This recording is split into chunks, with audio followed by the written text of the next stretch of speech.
From Pacifica, this is Democracy Now!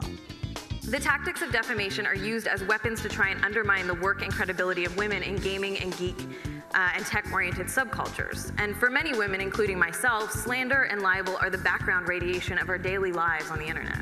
A prominent feminist critic of video games is forced to cancel a speech at Utah State University after the school received an email threatening to carry out the deadliest shooting in American history at the event. She canceled the talk after being told that under Utah law, police could not prevent people from bringing guns to the event. We'll speak with Anita Sarkeesian about her campaign to expose misogyny in video games despite repeatedly being physically threatened by gamers. Then to the media-enabled musketeers. I don't want to tell anyone what to do or what to think or how to feel. But instead, what I'll do is I'll ask. I'll ask that the next time you see someone who is different than you, think about what their day might be like. Think about all of the events of their life leading up to that point. Then think about their day and think about what part of their day do you want to be. A group of Russians and Americans have band together to raise awareness about disability issues through films. We'll speak to 4 people, including Jonathan Novak. We'll play his film Don't Look Down on Me, which chronicles a day in the life of a New Yorker with the most common form of dwarfism. And we'll speak with a Russian woman with cerebral palsy. All that and more coming up.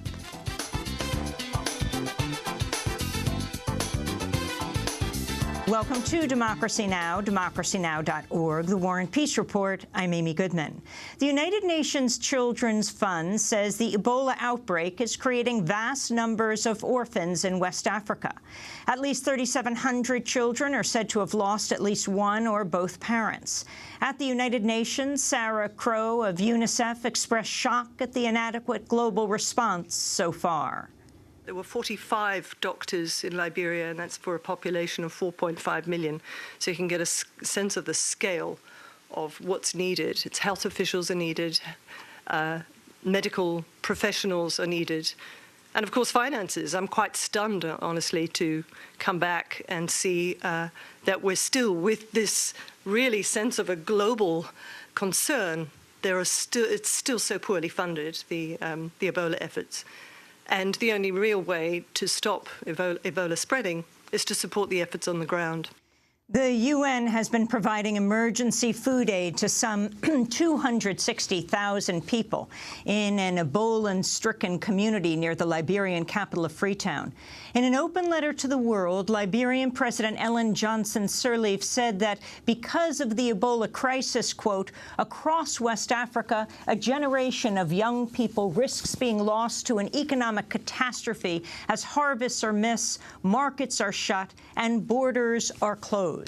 Nigeria, meanwhile, has been declared Ebola-free after 42 days with no new cases. Here in the United States, most of those who had contact with the late Ebola patient Thomas Eric Duncan have been cleared of the disease. The 21-day monitoring period ended Sunday for the around 50 people who had direct or indirect contact with Duncan. Duncan was diagnosed in Texas after arriving from his native Liberia. In his weekly address, President Obama said he continues to oppose a travel ban on passengers from West Africa. We can't just cut ourselves off from West Africa, where this disease is raging. Our medical experts tell us that the best way to stop this disease is to stop it at its source, before it spreads even wider and becomes even more difficult to contain. Trying to seal off an entire region of the world, if that were even possible, could actually make the situation worse. It would make it harder to move healthcare workers and supplies back and forth. Experience shows that it could also cause people in the affected region to change their travel, to evade screening, and make the disease even harder to track. The Obama administration's tapped former White House official Ron Klain as its new Ebola czar, coordinating the U.S. response. Klain has previously served as chief of staff to Vice President Joe Biden. White House Press Secretary Josh Earnest unveiled the appointment. His area of expertise is in implementation. And that is exactly what is needed, is somebody who can coordinate this broad interagency response. We want to make sure that this tenacious response is up to the standards of the American people and up to the high standards that the President has set. And we are confident that somebody with Mr. Klain's management credentials, both inside government and outside government. Klain is in the position in part because the U.S. has no Surgeon General. President Obama's nominee, Dr. Vivek Murthy, has been held up for months after opposition from the NRA over his support for gun control. The Syrian town of Kobani is seeing its worst violence in days amidst the continued advance of fighters with the Islamic State.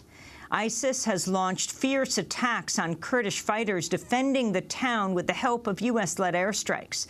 In two major developments, the U.S. has begun dropping air supplies of weapons and aid to the Syrian Kurds, while Turkey is now allowing their forces, the PYD, to cross over into Syria.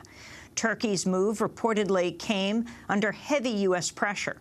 The Turkish government has been opposed to aiding the PYD, which it considers an extension of longtime foe, the Kurdistan Workers' Party, or PKK.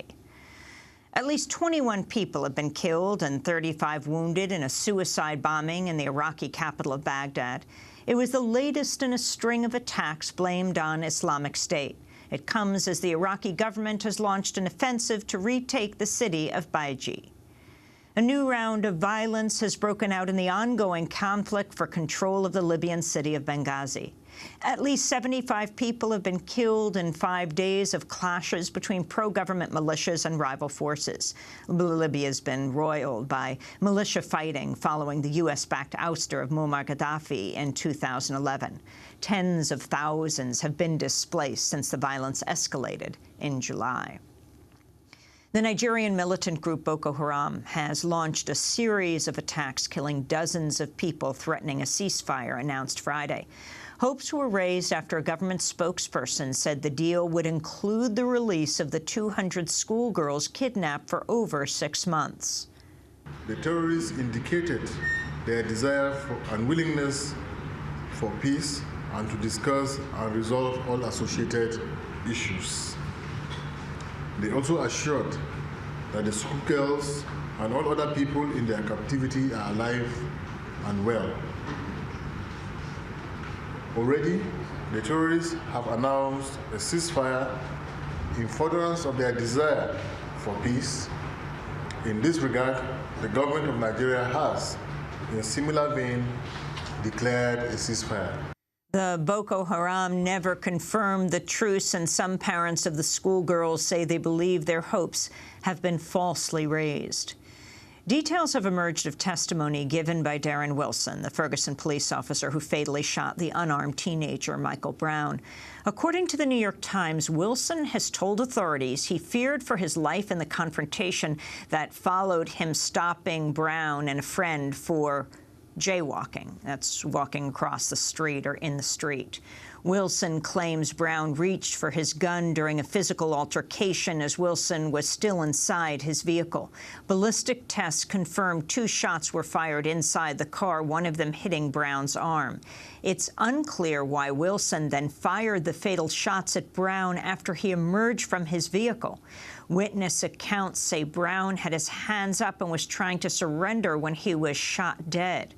According to federal officials, there is not enough evidence to indict Wilson on civil rights charges in the Justice Department's probe of the shooting.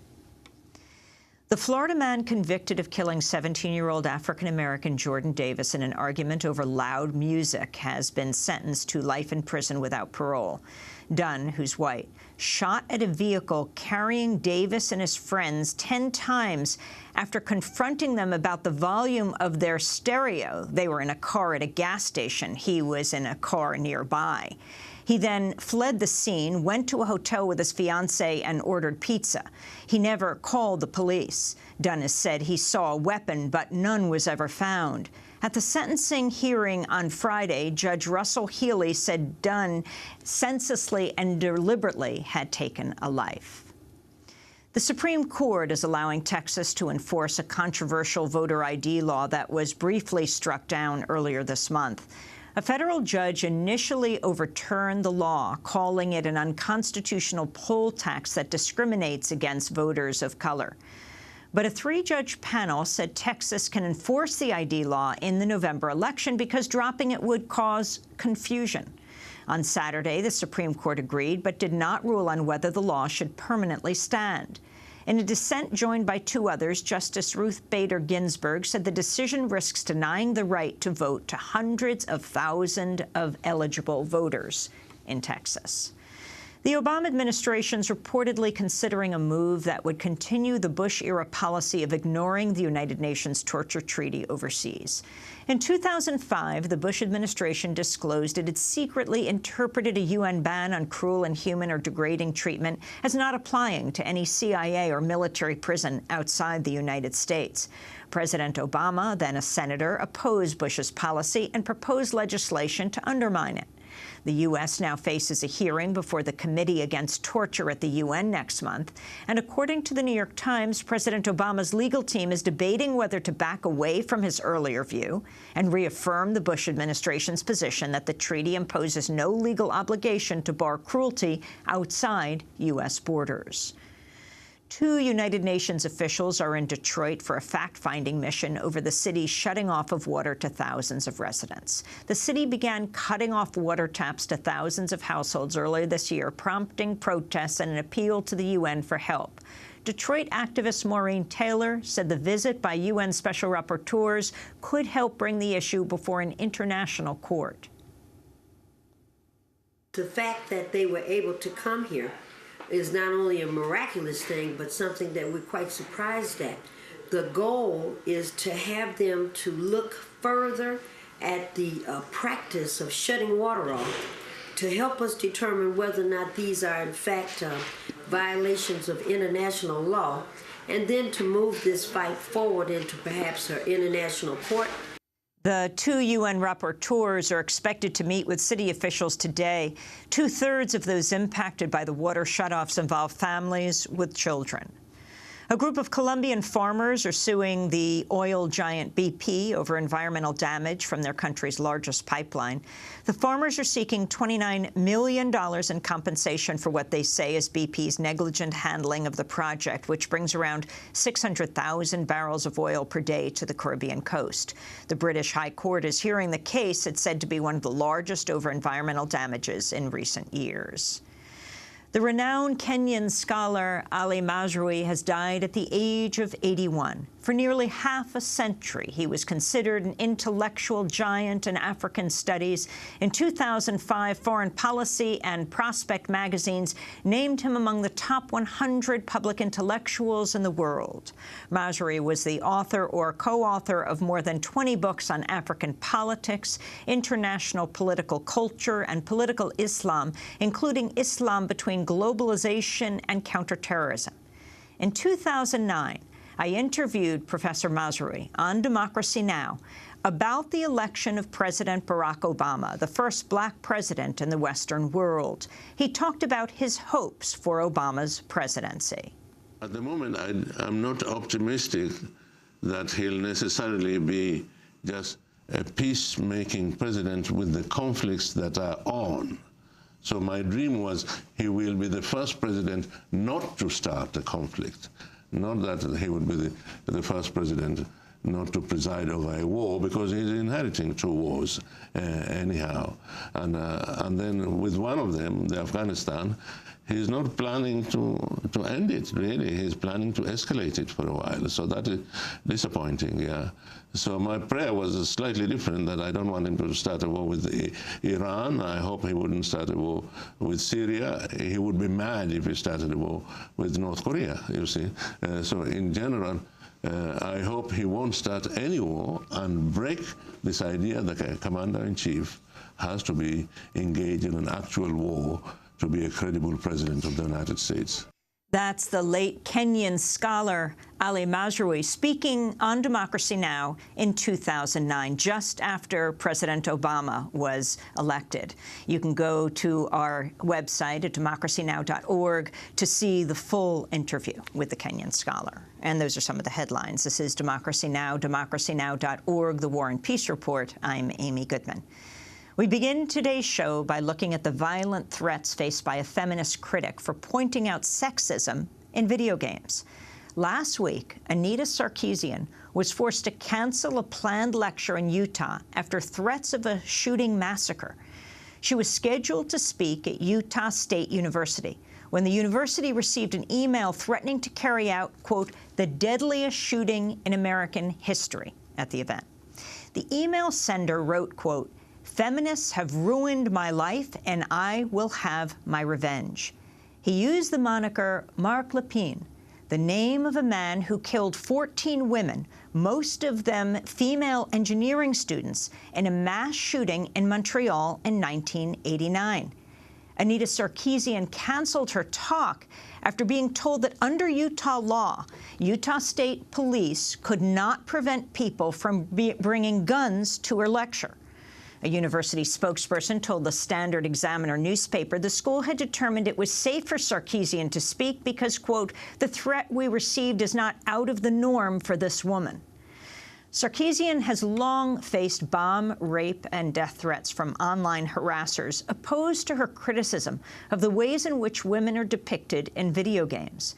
In August, she was forced to leave her home after an online harasser posted her address and threatened to kill her parents and, quote, rape her to death. Another harasser created a video game called Beat Up Anita Sarkeesian. Sarkeesian's viral web series on video games is titled Tropes versus Women. This is a clip.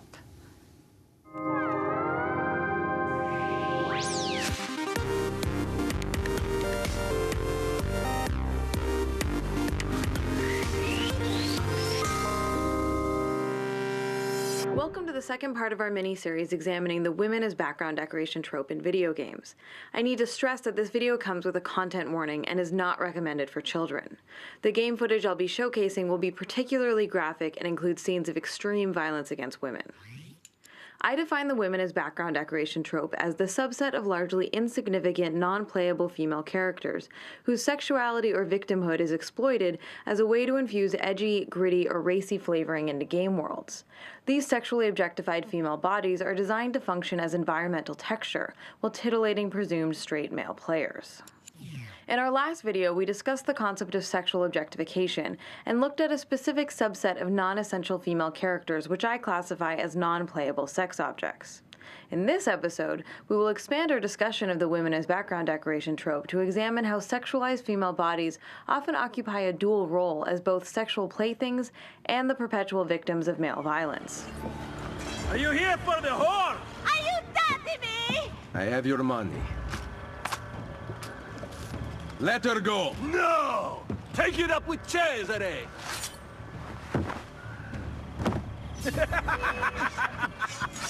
The use of sexual or domestic violence as a form of scaffolding to prop up dark and edgy environments has become a pervasive pattern in modern gaming. Well, if it isn't the long-lost Andrew Ryan. Come here, Tiger. I thought you had forgotten about poor Jasmine, but I am so glad you didn't. I'm sorry, Mr. Ryan. I didn't know. I didn't know Fontaine had something to do with it. What are you doing? No, don't, please. I loved you. Don't, please, no. That was a clip from Anita Sarkeesian's web series Tropes versus Women in Video Games. Since Anita launched her critique of misogyny in video games, some in the video game community have launched a relentless campaign of threats and harassment against her. To find out more, we go to San Francisco, where we're joined by Anita Sarkeesian, the media critic and executive director of Feminist Frequency, a video web series that explores representations of women in pop culture. Rolling Stone recently called her pop culture's most valuable critic. Anita, welcome to Democracy Now! Let's start by what happened or didn't happen last week at Utah State. Explain the threats and what you were going to Utah State for. Sure. So the school received some threats against my life and of the students on Monday night. The threats were, as you had described, very much reminiscent of these copycat killers of these, big misogynist school massacres. I didn't actually find out about the threats until I landed at Salt Lake City airport on Tuesday afternoon, and I found out with everyone else through Twitter and through the media. So when I spoke to the organizers of the event and the police, I wanted to know what security precautions they were taking. It wasn't the first time I was threatened at an event, but this one was, the language was very, it was much more intense in terms of that sort of misogynist, anti-feminist attack. So, you know, the school said that they were going to not allow backpacks in and have extra security. And when I asked about Utah's concealed gun laws, they said that they couldn't screen for firearms. I asked them if they could have metal detectors or pat-downs, and they said no. And that was just too big of a risk for me to take in terms of my life and that of the students when the threat was specifically about firearms. Now, the person signed their email threat, Mark Lepine. I wanted to go back to a Canadian news report about what became known as the Montreal Massacre. This is an excerpt from the TV show 100 Huntley Street. December 6, 1989 started off like any other day, but ended in horror, forever being labeled in Canadian history as the Montreal Massacre. A young man identified later as Mark Lepine entered L'École Polytechnique in Montreal, opening fire, killing 14 female engineering students before turning the .22 caliber gun on himself. This was the first school shooting of its kind in Canada. That report from 100 Huntley Street, Magdalene John in Canada. So Anita Sarkeesian, for those who didn't know what that name meant, in the email that was sent to the Utah state officials, if you could take it from there.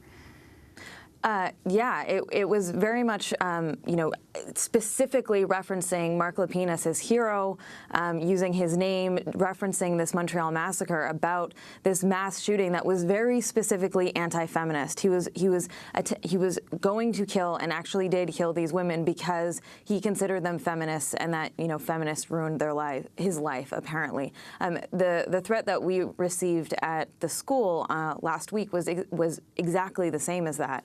There was another threat that came in that mentioned Elliot Rodger, which was a young man who committed another school shooting at UC Santa Barbara earlier this year, and his manifesto was very much the same language of anti-women, anti-feminist, very deeply misogynist. Again, in that, what you're referring to, Elliot Rodger killing 7 people, including himself, in a video posted hours before his rampage at a sorority house at the University of California, Santa Barbara. Rodger said he planned to attack, quote, "you girls," for what he called the crime of not being attracted to him. On the day of retribution, I am going to enter the hottest sorority house of UCSB. And I will slaughter every single spoiled, stuck-up, blonde slut I see inside there. That was Elliot Rodger, the video he posted right before he killed 7 people at the University of California, Santa Barbara. So this decision that you made, your response, Anita Sarkeesian, to the university saying you get threats like this all the time, that they had no reason to up the security. That was immensely frustrating. You know, the school did take some security measures, but I didn't think what they did was adequate for this type of threat. You know, to say that I've received threats in the past is inconsequential. I mean, I think we need to take all of these threats seriously. There's a sort of sentiment that online harassment is not, you know, real, that we shouldn't take it seriously. But, you know, as you just showed, Elliot Rodger had his manifesto online and his videos online before he actually took action. So this is a larger culture of women, you know, one, not being believed about their experiences with online harassment, and when, you know, it is seen that they actually are being attacked in really vicious ways, it's just brushed off as, oh, it's just the internet, or, you know, it's just boys being boys, when that's really not what's happening here. These threats are very real, whether they are committed or not. We're going to break and then go to your larger critique in the gaming industry. Anita Sarkeesian, media critic, executive director of Feminist Frequency, video, that web series that explores representations of women in pop culture. The students at Utah State didn't get to hear what she had to say after she canceled her speech because of an email threat to the school that the shooter, named for the Montreal massacre shooter, would make this the worst massacre in American history. Stay with us.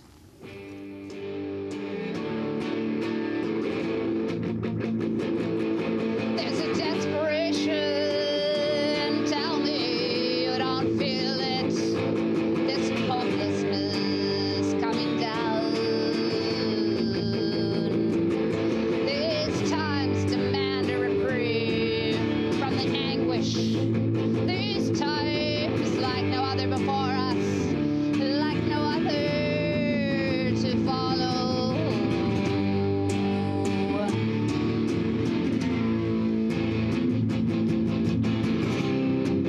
In the anguish of uncompleted missions, disappointment and futility, I knew you then and I know you still. The anguish of nothing being resolved, it didn't get resolved at all, and I call it the anguish misogyny. Misogyny. Misogyny. We hide the anguish, not too well at all, not too well at all. Mecca Normal performing their new song, Anguish Misogyny, in the studios of Democracy Now! This is Democracy Now!, democracynow.org, The War and Peace Report. Anita Sarkeesian is our guest, and I want to start asking about your whole critique about video games by talking about Gamergate controversy, how it emerged. This is a video game developer, Brianna Wu, speaking to CNN over the weekend about so-called Gamergaters threatening her. I posted a meme making fun of one of my fans sent me a meme, and it made very gentle fun of Gamergaters, and I posted it. And you know, as a response to that, pro Gamergator people and the site 8chan ended up making thousands of memes targeting me, and it escalated to death threats. That was video game developer Brianna Wu. Anita Sarkeesian is with us today, media critic and executive director of Feminist Frequency, a video web series that explores representations of women in pop culture, who withdrew from her speaking engagement at Utah State after the school got an email threatening to commit the worst massacre in American history. Anita, can you talk about what Brianna said and talk about these video games that you are overall criticizing? Sure. So one of the things that she's referencing is, you know, we have this larger culture in gaming where a subset of mostly male gamers have been viciously going after women and attacking them. It's mostly women who speak up, excuse me, who speak up against, you know, actually speak up for the inclusivity of games, right? Speak up in terms of creating more diversity in games. And right now, this reference of Gamergate is sort of this big culmination of these toxic harassment, this toxic harassment campaign that's been happening to me for years and to many other women. And so they're sort of lashing out and going after women in these horrible, vicious ways, sort of as trying to preserve gaming as you know, a male-dominated space, as the status quo. But they're doing it under the guise of journalism ethics. But really, what's happening is they are attacking women. Explain what happened to Zoe Quinn. Sure. And who she Zoe is an independent game developer, and an ex of hers wrote a big diatribe saying awful things about her, which were not true. And you know, he claimed that she had slept with a journalist to get coverage for her game, which was also not true. And I mean, her game is a free game. There's no need for her to try to get any press for it. But it was another example of going after women and trying to discredit us and silence us, and in some very personal ways. And why did that become so extreme, and that became what is known as Gamergate? I think it culminated at this time because they sort of latched onto this idea of journalism ethics, and that became something that sounded good. But it was a way for them to mask their sexist temper tantrum, where they've been going after women for years. And so I think because of the intensity and how many people they're going after and just the sheer toxicity of their behavior, a lot of people in the games industry and in the community and in the industry have started to really take note of the fact that we have a problem. We have a problem with sexism and misogyny, and we need to do something about it. I want to play 2 short clips from a video game you've critiqued, Dragon Age Origins. Let go of me! Stop, please! It's a party, isn't it? Grab a whore and have a good time. Savor the hunt, boys. Well, that's one less elf breeder in the world. A shame, though. Nice body on that one. She's still warm. How picky are you, anyway? That's from Dragon Age Origins. Can you respond to this, Anita Sarkeesian? Sure. So one of the most important pieces of what I do is talking about how we can love a piece of media and also critique it at the same time. So a series like Dragon Age is a highly beloved series that has a lot of great things about it. But there are some examples of violence against women and sort of exploiting women's bodies or exploiting their vulnerability in these really awful ways. And so that's just one of many examples of games that do that, that sort of take advantage of this vulnerability to try to make players feel more intense, right? To make these worlds more gritty. So can you, yes, go ahead. Well, no, I just wanted to say, so it's not just one game. There's, in my series, I look at hundreds and hundreds of games, and so I don't want to just sort of pick out Dragon Age as, this big, horrible example when there's so many other examples. So give us a sense of this world of video games. How many people use them? Who develops them? How many are women? How many are men? Sure. Gaming is a multi-billion-dollar industry that is bigger than Hollywood at this point in terms of revenue. So it has a huge cultural impact on our society. The last statistic that I saw, I believe, is about 27% of developers are women. So we still have a huge problem with gender equity within the development community. But about 40 to 46% of gamers are actually women. So this idea that gamers are all men is actually not true, that women are almost half of the gaming players. I wanted to ask you about the comments that, come on, this is just online stuff. It's pretty harmless. Why you take it so seriously, Anita? Online harassment, especially gendered online harassment, is an epidemic. Women are being driven out. They're being driven offline. And this isn't just in gaming. This is happening across the board online, especially with women who participate in or work in male-dominated industries. So the harassment actually has a very real effect on us as a society in terms of making this space unwelcoming for women.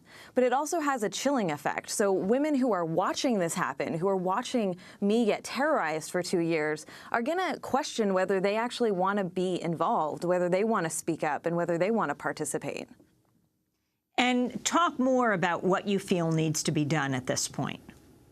Yeah, so in terms of the immediacy of the harassment against women in gaming, I think developers and publishers and key figures in the gaming industry need to vocally step up and say, we do not accept this harassing behavior. We support women, and further outline steps that they're going to take to try to make the gaming community more inclusive and more diverse, both within their hiring practices and also within the games that they're making.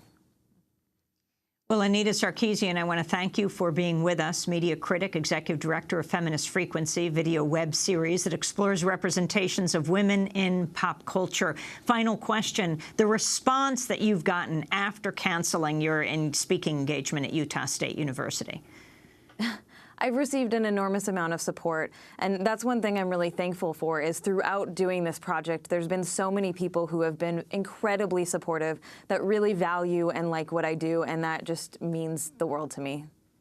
Anita Sarkeesian, thanks so much. This is Democracy Now! When we come back, we'll talk with people who are representing their own lives, filmmakers from the United States and from Russia, who've banded together to raise awareness about disability issues through films. Stay with us.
Swear Moby, here on Democracy Now!, democracynow.org, The War and Peace Report. I'm Amy Goodman.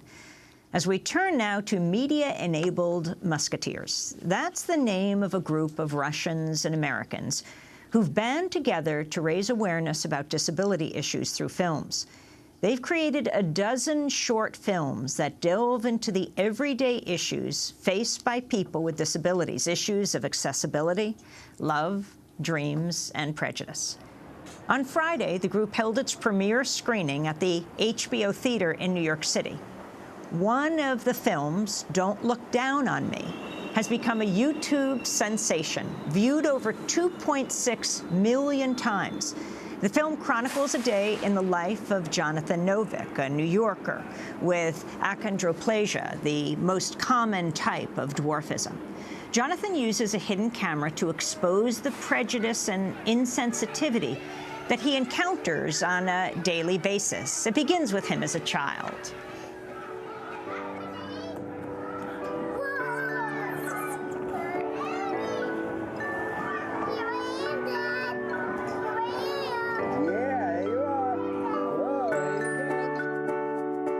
I don't think there is a certain point in anyone's life where they grow up. I think that we're growing up all the time, and we always will be. My name is John Novick. I'm 22 years old, and I am a dwarf with achondroplasia. Before I was even born, my mother studied genetics in graduate school. Specifically, she had an interest in achondroplastic dwarfism that she did a study on. Achondroplastic dwarfism is the kind of dwarfism that I have.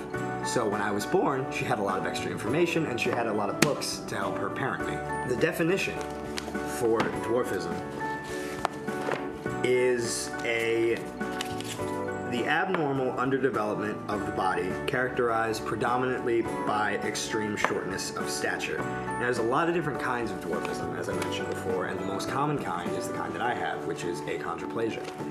Achondroplasia is characterized by disproportionately short limbs, a normal-sized torso, large head, and with a depressed nasal bridge right here, a small face, and stubby hands, as well as the curvature of the spine. The term is dwarf or little person. One or the other is totally fine, just not midget. A lot of times midget is thrown around as the term to describe someone who has dwarfism, and not only is that incorrect, but it's incredibly offensive. I moved to New York City about a year ago, and although I'd consider it ultimately a good experience, it was made a lot more difficult because of my dwarfism. I grew up in a small town, and I would have, negative encounters every now and then, but for the most part, I had friends and I had family who supported me. School wasn't a nightmare, and I just was able to have a pretty average childhood. A year ago when I moved to the city, I noticed that there was a lot of people. There was a lot of people. And because of that, I had a lot of encounters. I would have people that take pictures of me on the subway. I would have people that would harass me, and just all of these things, all of these almost daily occurrences, they would continue happening until it got to a point where I just got fed up with it. I wanted to stop telling people what happened to me, and I wanted to start showing people what happened to me. I wanted to show everyone what a day in my life was like. I was fortunate enough to be able to use this camera, which is actually known as a button camera, because the lens I'm going to be using is so tiny. It has a button cover-up that I'm going to be slipping through a shirt that will be completely unnoticeable. So we are all packed up, the camera's all ready and going. I'm going to turn it on right now. It's rolling. And we're going to go see what we can capture.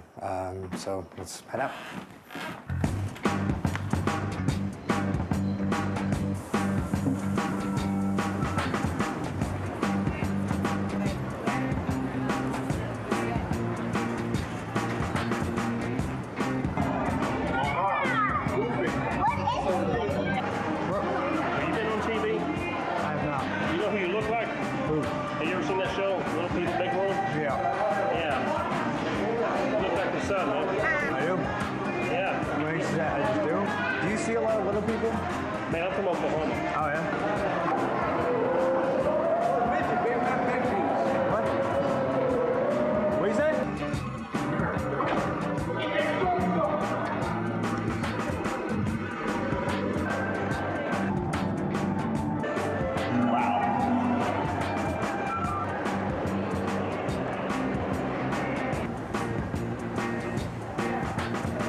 I appreciate that. No, it's fine.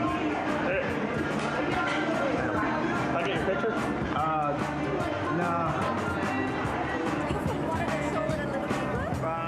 Not that I know of, no,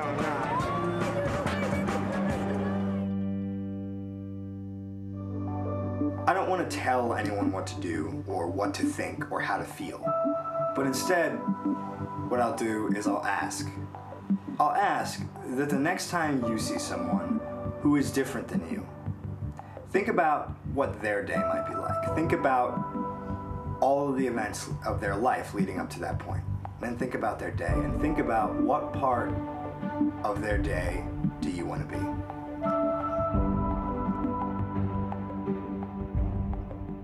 That was Jonathan Novik's Don't Look Down on Me.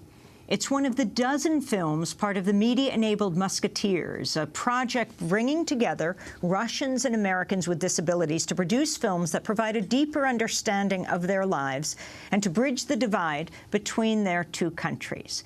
Well, for more, we're joined by four guests. One of them is John Novik, a graduate student at Hunter College in the Integrated Media Arts Department.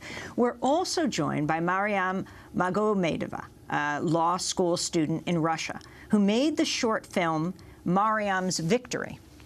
And we're joined by the co-directors of Media-Enabled Musketeers, Olga Kravtsova and John Alpert. John's a 16-time National Emmy Award winner, 2-time Academy Award nominee. And we welcome you all to Democracy Now! But I have to follow up on this film. It is so both moving and gives us such understanding, John, about what you're going through on a daily basis, how people see you and how you want to be seen, how you want to be treated.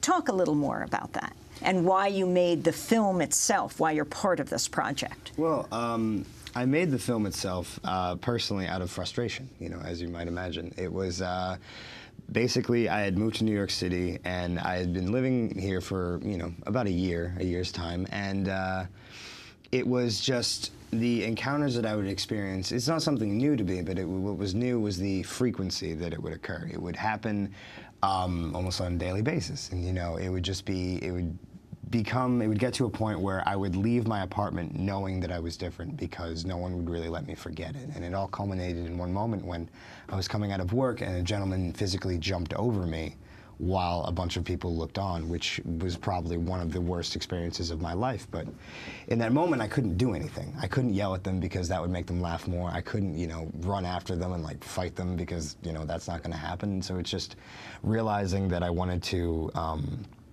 create something, because it's like, okay, what's the best thing I can do? The best thing I can do is, you know, do what I do, which is film. You know, I am a grad student. I've been studying film, and it's something I'm passionate about. So I decided to create this work and and not only express myself, but be able to show other people exactly what I go through. And joining the Media-Enabled Musketeers, joining this program, was the absolute perfect outlet to do so. You know.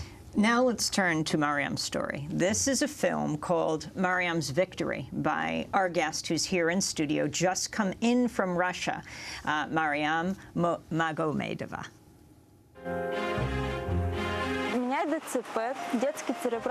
I was born with cerebral palsy. Мы вместе с моей семьей, с моими родителями всю мою жизнь это преодолеваем. I'm about to get my college diploma with honors. Закончить университет. Я со дня на день буквально получу свой диплом красный, долгожданный.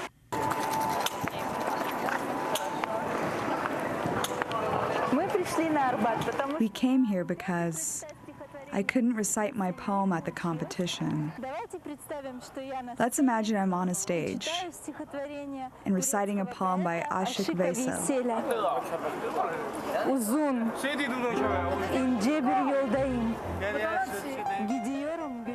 I am on a long, twisted road.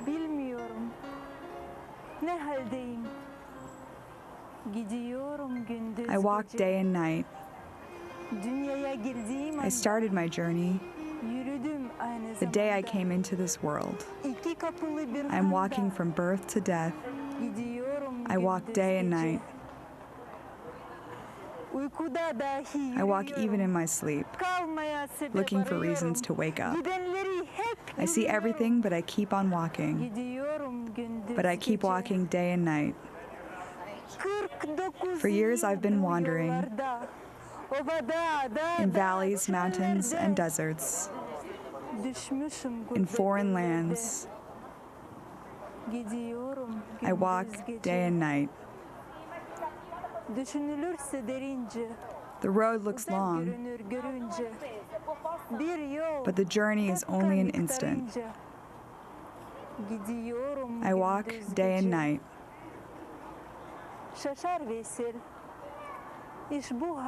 I am surprised. Sometimes I laugh.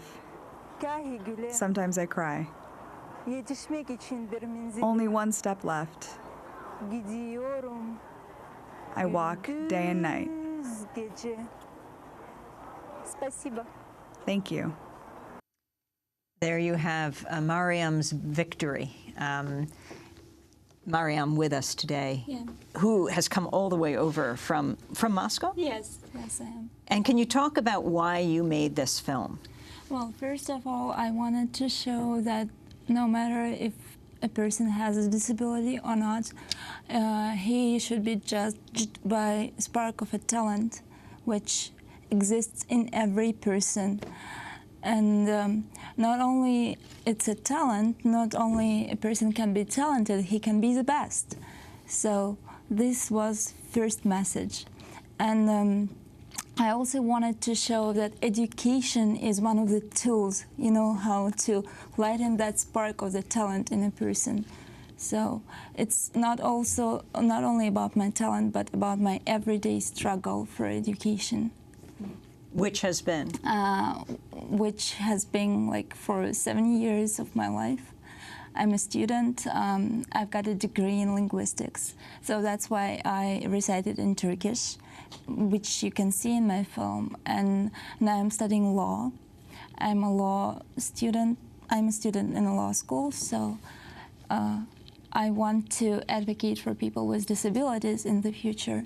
I plan to go to Harvard Law School so that people with disabilities will have more rights.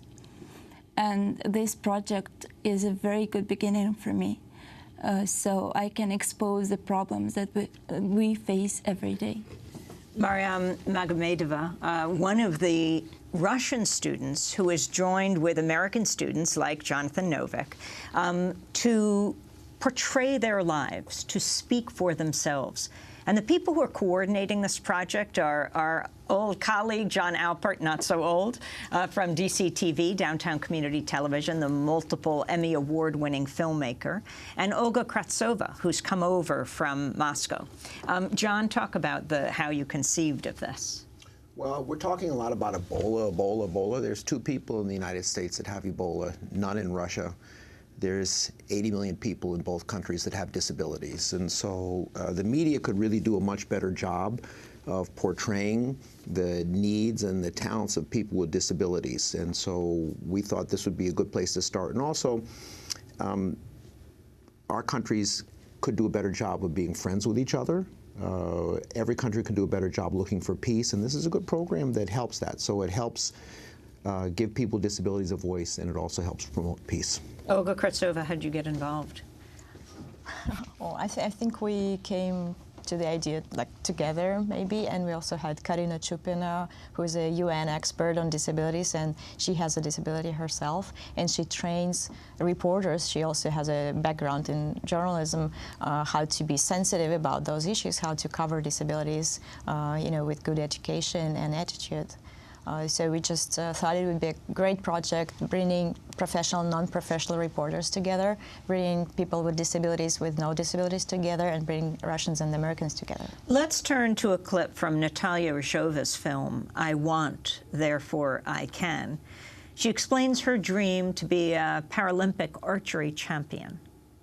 17 лет назад When I was 13, I was electrocuted by 27,500 volts.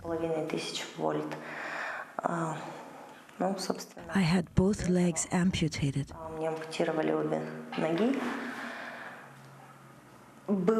It was very difficult at first. Then I realized it didn't change everything. I had to continue with my life. Life isn't less interesting because of a disability. I plan to join the Paralympic Games. It's my dream.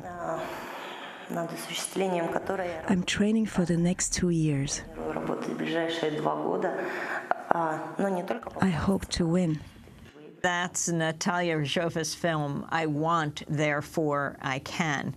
I want to turn right now to another clip that is part of this series. This is a clip of a video made by Donna Capella called Midlife Disability, No Crystal Ball. Hi, my name is Donna Capella, and I want to do my own narration, but I hope I don't mess it up like I messed up that joke. I want to tell you about my brain surgery, but I really don't want to go backwards. You see, when I speak, people don't listen to my words. They think, what happened to her? So the scoop is, in 2005, I had a catastrophic stroke. My condition is called an AVM. Arterial venous malformation. And I want to turn to a clip of a video made by Benjamin Rosloff called, Can I Call You? My name is Benjamin, and I'm 22, and I'm autistic. I want to be a filmmaker and have a lot of my own ideas. I see films in my mind and know exactly what I want. I know who I would cast, I hear the music, and I see the scenes. Some things are hard for me, like writing, explaining things to others, and making changes. I do know that I want to get married someday and have a family and a normal life. Have you ever dated someone with autism? No, I have not. That was Benjamin Rosloff, Can I Call You, is the name of his film. In fact, John, you were his roommate, John Alpert, in Russia when the group went to Russia. Now the group has come from Russia to the United States. It was one of the most profound learning experiences of my life. I didn't know that much about autism. Ben's really intelligent, and I grew to appreciate his intelligence, his kindness, and his value that he can bring to society. John Novick, what has this project meant for you? You went to Russia? I did, yes. So what was that like for you?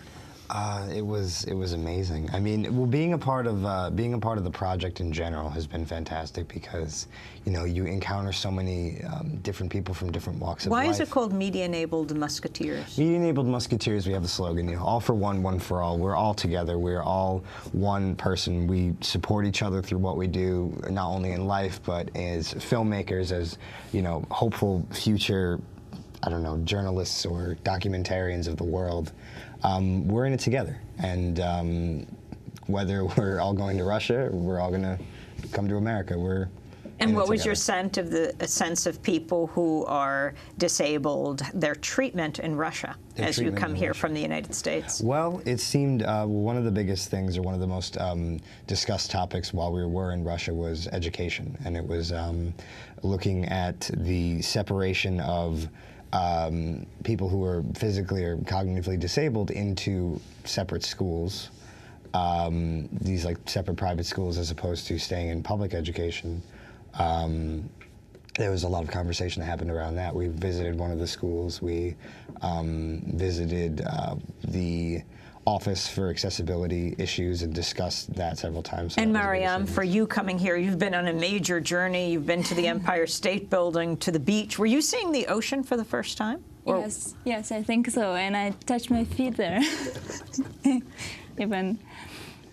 And walking across the Brooklyn Bridge. Yes, walking across the Brooklyn Bridge was actually my dream for 4 years, and I finally fulfilled it yesterday with Musketeer teams.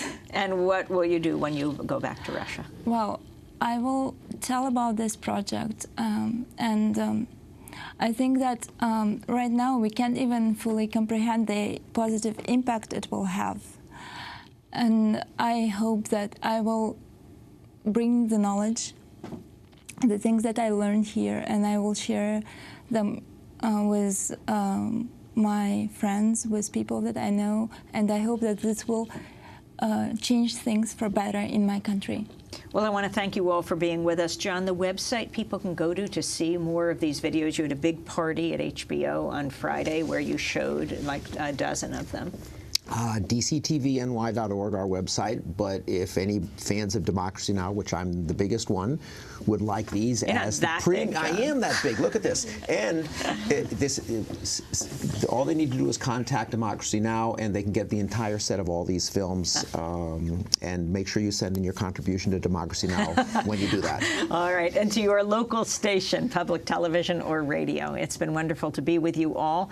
I want to thank Jonathan Novick, Mariam Magomedova. I also want to thank the coordinators of this project, our colleague right here, John Alpert, and Olga Kratsova from Russia. That does it for our broadcast. Democracy Now! Is produced by Mike Burke, Renee Feltz, Sam Alkoff, Steve Martinez.